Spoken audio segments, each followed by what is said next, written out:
Hello everyone and welcome. This is Lost Emerald, where we will discuss all things tabletop role-playing games. That includes character and world building, tips on storytelling, as well as some beginner GM advice as well. We will focus on the Pathfinder 2e game system because that is the one I'm most familiar with, but that doesn't mean that we won't be covering some other game systems on this channel as well. My name is Cole, and today I want to kick the channel off by starting a brand new series. In this series, we'll explore some unique and powerful character builds that you can bring to your table, or can just help you get a spark of creativity. First, I want to lay out some expectations about my choices here. I will try to stick with options that are listed as common. However, there will be times where I choose an uncommon or a rare option. In those instances, I will provide a backup common option in case your GM won't allow you to use them in your game. We will build a character up to level 5. Anything more than that, and this video is just going to end up being way too long. But I am open to feedback on that structure, so just let me know in the comments what you think. Additionally, I will occasionally read the description of a feat. However, I won't be able to do that all the time because the video runtime could end up getting too long. But regardless, I will put a picture of the feat so that you can pause the video and read the description for your... Let's get started on the build. This week's build, the very first one of this series, is going to be called Thunderous Fury. It's all about channeling a sword's destructive power, making you feel like a literal force of nature. I'll review the character concept and all the choices made for levels 1 through 5. That includes Ancestry, background and heritage, essential ability scores, and class features as well. Then we'll go ahead and talk about some role-playing tips and get into some combat tips as well. Alright, let's talk about the theme here. This character embodies the pure primal energy of a storm. Imagine a warrior whose actions mirror a raging storm's just raw energy and unpredictability. Whether in battle or in your everyday life, they channel the power of wind, thunder, and lightning in everything that they do. As Thunderous Fury, your primary role is going to be a melee damage dealer. There will be some thematic abilities tied to storms, and simply swinging a big hammer, you're going to be a pretty unique and formidable presence to your party. Starting with Ancestry, background, and class, we're going to use the human Ancestry because it gives you decent movement speed of 25 feet, and you can choose 2 ability boosts. If you don't know this, speed in Pathfinder 2nd edition is incredibly useful. It is a big value. I can make a separate video about why that is, but just know that having really good movement speed is a huge asset. And on top of it, it makes sense for a storm to be just rapidly moving through enemies on a battlefield. With our background, we'll have our very first option that isn't common, getting started kind of early, mostly because I think it just works too well. I went with the elementally infused background because it gives you the exact theme that we're going for, being the embodiment of a storm. You're literally infused with elemental energy from the plane of we chose the plane of air because it will then give you electricity as your element. However, if your GM doesn't allow you to use this one because it is a rare option, I think that Nomad could work really well here. Both options allow you to pick up ability scores that work well for your class. As far as classes go, I think you could choose between a few different options here, but I think the one that makes the most sense is Barbarian. And once we get into the level 1 choices, I can get into a little bit more of why I think that is. Moving into each individual level, we'll start obviously with level 1. We have so many things to go through at level 1. First of all, we get our ability scores. We get a point in strength and a point in constitution from our ancestry and background. The Barbarian class gives us a point to strength. And then my suggestion is to take strength, constitution, wisdom, and dexterity. Next up is the first set of skill training. The Barbarian class is already trained in athletics. In addition to athletics, we'll go ahead and take acrobatics, intimidation, and nature. Additionally, we gain from our rare ancestry, so if you chose elementally infused air, we gain a free skill, which is lore plane of air. Again, that is only if you chose that background.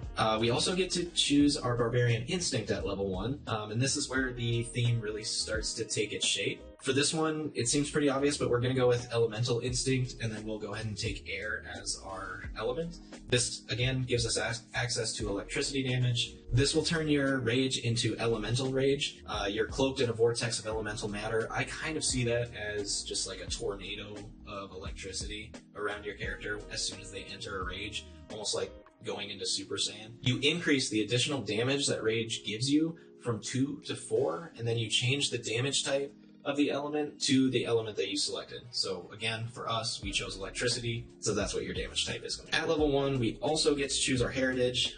This is where I grabbed another uncommon choice. I went with Soli because it meshes perfectly with the theme of this build. If you're not able to choose an uncommon heritage like Soli, then I would recommend, if you went human, to just do something like the Winter Touched Human. I think that one works incredibly well from a thematic perspective. For our Ancestry feat, we're going to go ahead and grab Elemental Assault. Just read the description. It fits perfectly with what we're looking for here. Again, if you're not a Soli, then I would go ahead and grab Natural Ambition here. This will allow you to grab another level 1 class feat, which can be incredibly useful, especially for a class like Barbarian, who has a lot of great choices there. Speaking of class feats, we get our very first class feat. We're going to grab Raging Intimidation.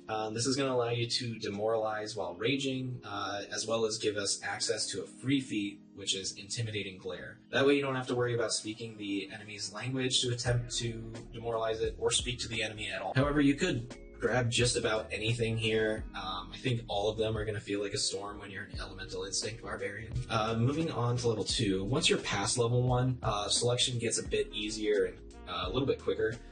You just have fewer options to get through than you have at level 1. So, for example, at level 2, you just grab a class feat and a skill feat. For our class feat, I'm going to grab Bashing Charge. This allows you to charge through solid objects. For 2 actions, you get to stride twice. Once during your movement, if movement passes through or ends adjacent to a door, window, fence, wall, similar obstacle, you can attempt an athletics check to force open the obstacle. In addition, it gives you a +1 circumstance bonus to that roll, and then if you fail, your movement ends there. For our skill feat, I'll admit I was having a little bit of difficulty on this one. I'm not a huge fan of general and skill feat options. I feel like they're used for kind of particular scenarios. When they come up, they are really handy, but you're kind of reliant upon your GM to give you an opportunity to use them. So I may be wrong about that, and maybe the remaster will help add some new exciting options or change some of the current options to make them more useful. You'll have to let me know how you guys feel about them. Personally, not a huge fan. With all that being said, I did go with Assurance because I think it can be helpful to forego a skill check every once in a while. Just having that safety blanket is nice, but failing is something that makes tabletop role-playing games a ton of fun, and I would really like to make a separate video about this, so let me know in the comments if you guys want to see something like that. Moving on to level 3, we'll grab our first Expert proficiency for a skill, and then a general feat. I decided to grab Expert in Intimidation for the skill because I think that a storm should be intimidating, and we've kind of already been grabbing Intimidation-themed features, so this one makes sense to grab here as well. I went with Toughness for our general feat because, again, I think when you're on the front lines taking a lot of damage, you're going to get hit often, and this allows you to kind of double down on being just a giant bag of hit points, and it's just going to allow you to take more damage. Level 4 is a really fun one. We get to grab another class feat. We also get another skill feat, but again, you kind of already know how I feel about those. For our class feat, I like Fast Movement. While raging, you get a plus 10-foot status bonus for your movement speed, so you'll just be ripping through enemies at a fast pace. And again, movement speed is incredibly useful in combat. Because movement takes an action, you want to move as far as you can with that action. I think this one's great. For our skill feat, I grabbed Titan Wrestler because it makes sense for a storm to be able to physically hinder objects, creatures that are larger than you. Hopefully at this level you don't run into too many creatures that are 3 sizes larger than you. And if you do, good luck. Level 5 is going to be a significant power increase. It gives us a skill increase, and our ability score increases as well. Additionally, we'll go ahead and pick up another Ancestry feat here. Let's start by increasing our skill proficiency. I decided to go with athletics here. So now we're an expert in athletics and intimidation. That kind of gives us that scary, unpredictable storm presence that I've been looking for. I don't know from a power gaming perspective or a min-maxy perspective what the best decision is here for ability scores. I'm not much of a power gamer. I do want characters to be powerful, but I think theme and character options that help you kind of feel a connection to the character is probably more important to me as a player. With all that being said, I decided to kind of just double down on everything that we chose at level 1. So again, that was strength, constitution, wisdom, and dexterity. I just like to kind of keep getting better at the stuff we're already good at. I think depending on how the story goes from level 1 through 5, there's potential for you to take, intelligent. Let's say all of a sudden you're reading more about the world that you're in, and you're looking at potentially multi-classing or something, and you want to grab intelligence rather than dexterity. There are options like that for sure. I think just do whatever makes the most sense for your character. Finally, we choose our Ancestry feat. Here, I decided on Elemental Bulwark. This is going to give us some resistance to the element that our heritage derives from. Again, we chose air, so electricity for us. But again, if your GM didn't allow you to take solely at the beginning, you're going to want to choose a different feat here. In that scenario, I would suggest picking up Sense Allies. I think that that's generally just a really helpful feat to have. Alright, now to move on to probably my favorite part of the video, role-playing tips. So, I imagine this character is unpredictable before anything else. You change direction and intensity without warning. That means in combat and out of it. You might be calm and collected in one moment and just an absolute whirlwind of rage in the next. So you might go into a rage with a single goal in mind and chase that with a relentless determination.